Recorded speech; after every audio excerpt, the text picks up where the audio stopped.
नमस्कार दोस्तों। यूक्रेन और रूस का विवाद तो आप देख ही रहे हैं, सुन ही रहे हैं दोस्तों, कितनी गंभीर परिस्थितियां हैं।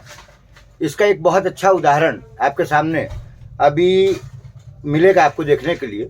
और बहुत सारी परिस्थितियों को झेल करके और वहाँ भारत के पढ़ते हुए बच्चे जो हैं, भारत के जो बच्चे वहाँ MBBS करने के लिए जा रहे हैं दोस्तों, वो कौन कौन सी विभीषिकाएँ वो झेल करके आए हैं और कितना ज़्यादा डर का माहौल, कितने ज़्यादा दहशत के माहौल में वे बच्चे वहाँ से आए हैं और कौन कौन सी परिस्थितियाँ उनको झेलनी पड़ी हैं दोस्तों।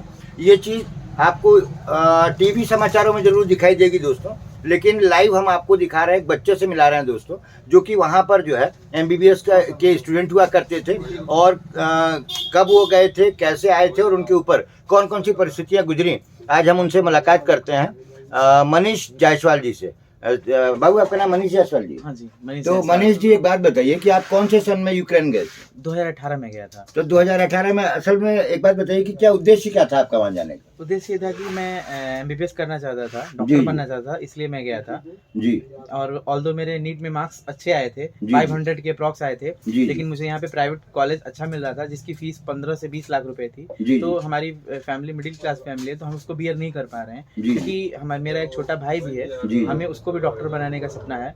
तो इसलिए मैंने ये निर्णय लिया कि वहाँ पे अगर हमारा काम, जो इंडिया में जो काम 1 से 1.5 करोड़ में होगा, वो हमारा काम 50 लाख में अगर हो जाएगा रहने खाने के साथ, जबकि वहाँ की फीस जो है महज 25 लाख रुपए है 6 साल की। तो हमने, इसलिए मैंने वो डिसीजन लिया वहाँ जाने का। दोस्तों, 6 साल की फीस मात्र 25 लाख रुपए। हाँ जी। और 25 लाख रुपए में आपका भोजन, पानी, रहना वगैरह सब हो जाए? नहीं, सिर्फ कॉलेज की फीस है 25 लाख रुपए। अच्छा, कॉलेज की फीस है 25 लाख रुपए। और अप्रॉक्स इंडिया में कितनी फीस होगी? 1 से 1.5 करोड़। देखिए दोस्तों, यही अंतर है, 1 से 1.5 करोड़ रुपए हमारे भारत में लगते हैं। हम विकासशील देश नहीं रहे दोस्तों, दुनिया ये कह रही है कि हम विकसित देश हो चुके हैं। जहां एक बच्चे की पढ़ाई पर 1 से 1.5 करोड़ रुपए खर्च होगा, वहां पर जो है मात्र 25 लाख रुपए में यूक्रेन में बच्चे पढ़ लेंगे। तो क्यों नहीं जाएंगे विदेश, क्यों नहीं जाएंगे पढ़ने के लिए बाहर? कहाँ से पैसा लाएगा इतना? उनके गार्जियन कहाँ से पैसा लाएंगे दोस्तों? ये देखिए कितनी गंभीर परिस्थिति है कि इतने सारी एजुकेशन पढ़ने के बाद भी हमारे पास एक MBBS स्टूडेंट को 1 से 1.5 करोड़ रुपए खर्च करने पड़ेंगे, और जबकि उसको 25 लाख रुपए में यूक्रेन जा करके पढ़ लेगा। परिस्थितियाँ कोई भी हो, कोई व्यक्ति नहीं चाहता दोस्तों कि वो अपना घर छोड़े, अपने माँ बाप को छोड़े। तो क्या, और इस तरीके की परिस्थितियों से जो कि महाविनाश की परिस्थिति बन रही है दोस्तों, और तीसरे विश्व युद्ध का आगाज होने जा रहा है।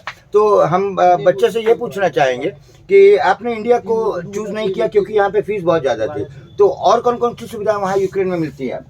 वहाँ का पैटर्न पढ़ाई का अच्छा है और मतलब फैसिलिटी कह सकते हैं। खाने में थोड़ी दिक्कत होती है क्योंकि हमारी चॉइसेस की खाने और वहाँ की चॉइसेस की खाने में थोड़ा सा डिफरेंस है, लेकिन हम उसको बियर कर सकते हैं क्योंकि हमें अपना करियर बनाना है और छात्र जीवन में थोड़ा बहुत कष्ट नहीं होगा तो कैसा छात्र जीवन है। नेचुरली। इसलिए हमने सोचा कि हम कोई बात नहीं, 5-6 साल की बात है, फिर उसके बाद आके हम MCI क्लियर कर लेंगे तो फिर हम तो ठीक ही हो जाएंगे। अच्छा मनीष जी, एक बात बताइए कि जब आपको ये एडवाइजरी जारी हुई, उस कंट्री में एडवाइजरी जारी हुई, तो उसके बाद क्या फील किया आप लोगों ने? हम लोगों ने ये फील किया कि देखिए 15 फेब को हम लोग को सबसे पहले एडवाइजरी जारी हुई, 15 फरवरी को। हाँ जी। और उन्होंने ये बोला कि 16 को वॉर होने वाला है, आप लोग निकल जाओ। क्या ये पॉसिबल है हम लोग एक दिन में निकल पाए? एक फ्लाइट का टिकट कराना, और हम लोग बिना एम्बेसी और बिना डीन की परमिशन के नहीं जा सकते थे, क्योंकि डीन हमको ये धमकी दे रहा था अगर तुम जाओगे तो हम तुम्हें एक्सपेल कर देंगे। हम लोगों ने मिनिस्ट्री ऑफ एक्सटर्नल अफेयर्स से कहा कि आप हमारे कॉलेज से संपर्क करिए, उनको बोलिए कि हम मतलब हमें परमिशन दें कि हम अपने इंडिया जाना चाहते हैं, क्योंकि और अमेरिकन और बहुत जितने भी वहाँ पे बाहर के सिटीजन्स हैं वो उनको मैंने पहले ही उनको एडवाइजरी जारी करके 1 महीना वहाँ के जो कंट्री के प्राइम मिनिस्टर प्रेसिडेंट हैं उन लोगों ने उनको एडवाइजरी जारी करके निकाल दिया। उन्होंने कहा कि आप अपने देश चले, लेकिन हमारे देश में ऐसा कुछ हुआ नहीं। ये एट रैंडम बोले तो इतने कम दिन में बंदा कैसे कर पाएगा, और हमें इधर डीन की धमकी आ रही है कि हम तुम्हें एक्सपेल कर देंगे। ये सारी चीज़ें सोचते सोचते और एक ऐसा मुकाम आया, फिर हम लोगों ने टिकट किया। तो टिकट किया, वो भी थोड़ा सा लेट मिला, उस समय जल्दी नहीं मिल पाया। और हमें इंतजार था कि हमारे लिए गवर्नमेंट कुछ एडवाइजरी जारी करे, पुनः जारी करे, और ताकि हमारे उनसे बात करे, डीन से बात करे कि हमें परमिशन दे दी जाए कि मतलब कौन सी गवर्नमेंट की एडवाइजरी? सेंट्रल गवर्नमेंट, हमारी Indian government, ministry of external affairs. जी। हाँ, तो ऐसा कुछ हो नहीं सका और वॉर हो गया 24 तारीख को। जी जी सुबह में उठा तो वॉर हो चुका था, हमने देखा, और उसी दिन हम एयर स्ट्राइक हो गया, जी, तो हम जी। ना आ सकते थे ना जा सकते थे। जी जी। तो हमारे सामने बहुत बड़ी परिस्थिति थी, हमारे पेरेंट्स के सामने और सबके सामने, हम करते तो क्या करते। अच्छा, एक बात बताइए मनीष जी कि आपने जब ये युद्ध जब शुरू हुआ तो उस समय क्या माहौल था यूक्रेन का, थोड़ा सा बताएं। माहौल ये था कि समझिए कि चारों तरफ बहुत ही भयावह स्थिति थी। जी। मैं 24 तारीख को कम से कम 5 बम ब्लास्ट खुद उसकी आवाज़ सुना हूँ। एक तो बहुत पास हुआ था जी। और हमने बहुत करीब से रशियन ट्रूप्स को देखा। जी। तो आप समझ सकते हैं कि हम लोगों ने कैसी कैसी परिस्थितियों को झेल के हम लोगों ने ओवरकम करके आया है। जी जी। और ऊपर से हम लोग मतलब आगे वेट करते रहे, लेकिन ऐसा कुछ जिस दिन हम 26 तारीख को में हम लोग, क्योंकि 25 तारीख को जब पुनः हम लोग को लगा मॉर्निंग में युद्ध ओडेसा सिटी में नहीं हुआ। जी। मैं ओडेसा नेशनल मेडिकल यूनिवर्सिटी का छात्र हूँ। जी। तो वहाँ पे ओडेसा में सुबह में युद्ध नहीं हुआ, जी।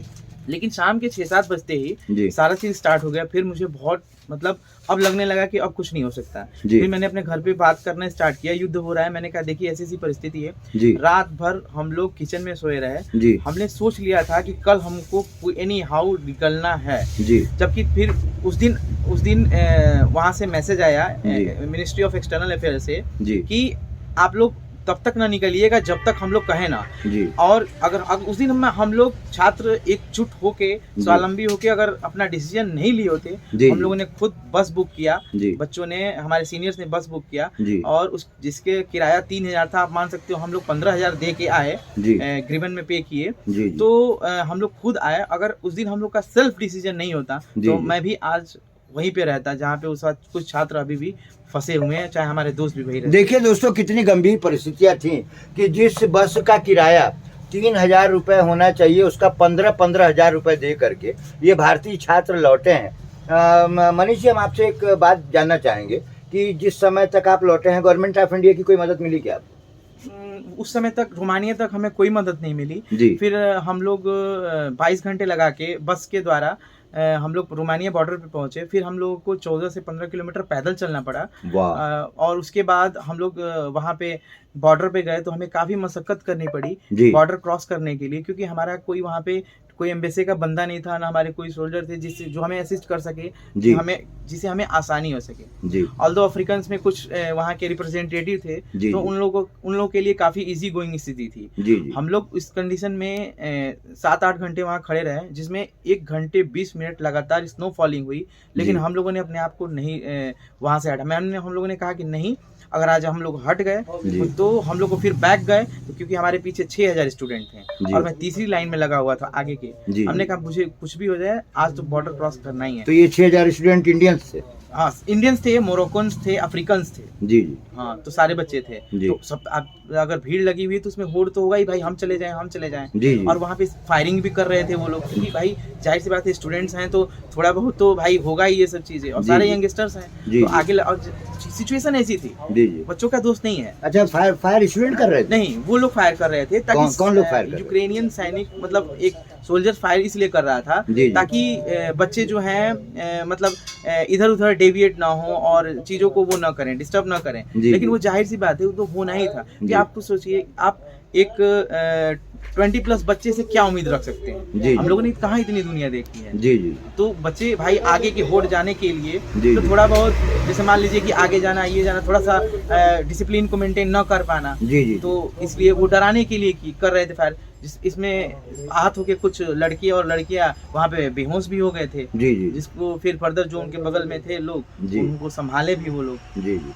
तो यही चीज़ है। तो ये रोमानिया बॉर्डर से फिर आप कैसे निकले? रोमानिया बॉर्डर से फिर हम निकल गए। फिर हमें 3 घंटे वहाँ सीरत नाम का एक प्लेस है, वहाँ पे पहुँचे हम लोग। तो अंदर हम लोग को 3 घंटे लग गए स्टाम लगने में। उसके बाद फिर हम लोग क्रॉस किए। देन हमें वहाँ पे वहाँ के जो लोकल सिटीजन्स थे, रोमानियन लोग, उन लोगों ने हमें खाना पीना प्रोवाइड किया, ब्लैंकेट वगैरह प्रोवाइड किया। शेल्टर था, शेल्टर में जगह नहीं था, तो फिर हम लोग को वहाँ से बस के थ्रू ले गया शेल्टर में। हम लोग फिर 27 को रहे और फिर 28 को रहे। फिर हमें दूसरे शेल्टर में जहाँ रोमानिया की राजधानी है बुखारेस्ट, वहाँ शिफ्ट किया गया।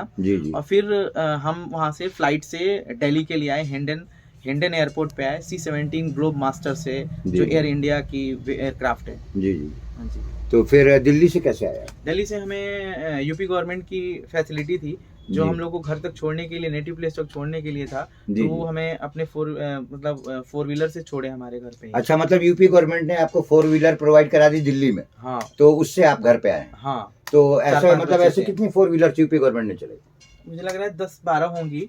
तो जैसे उन लोगों ने जोन वाइज डिवाइड कर लीजिए। जैसे मान लीजिए कि बलिया के बच्चे हैं, जी, तो जी। बलिया को एक साथ भेज दिया। मेरे साथ 5 बच्चे टोटल आए। जी, जी। बलिया के रास्ते में अगर हम आएंगे तो लखनऊ पड़ेगा जी, तुरंत, जी। जैसे वो आगरा एक्सप्रेसवे से। जी, जी।